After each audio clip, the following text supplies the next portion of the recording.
Évangile de Jésus-Christ selon saint Luc. En ce temps-là, Jésus disait : « Quel malheur pour vous, parce que vous bâtissez les tombeaux des prophètes, alors que vos pères les ont tués.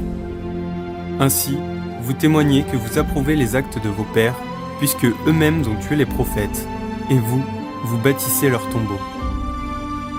C'est pourquoi la sagesse de Dieu elle-même a dit : Je leur enverrai des prophètes et des apôtres. Parmi eux, ils en tueront et en persécuteront. Ainsi, cette génération devra rendre compte du sang de tous les prophètes qui a été versé depuis la fondation du monde, depuis le sang d'Abel jusqu'au sang de Zacharie, qui a péri entre l'autel et le sanctuaire. Oui, je vous le déclare, on en demandera compte à cette génération.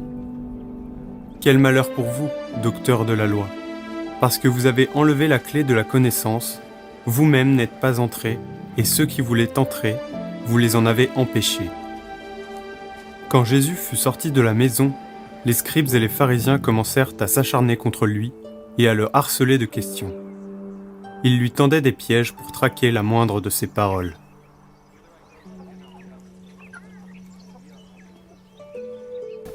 Cette fois-ci, Jésus va loin dans sa critique.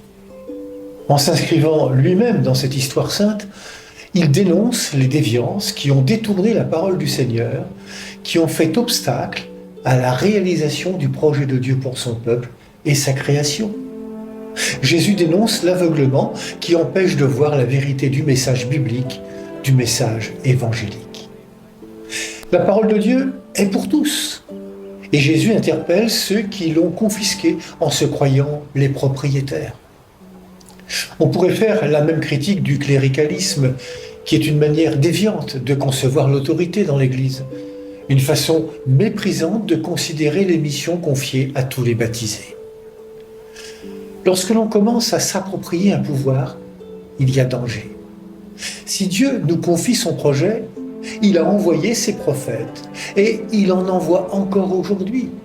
S'il appelle des hommes et des femmes à être disciples, s'il appelle à des fonctions, des ministères, des missions, ce n'est pas pour que nous nous prenions pour lui, mais pour qu'à sa suite, nous participions à son œuvre de création. Soyons du côté de celles et ceux qui donnent à voir le Christ et son évangile. Tout comme les pharisiens et les docteurs de la loi, nous sommes donc invités à une conversion.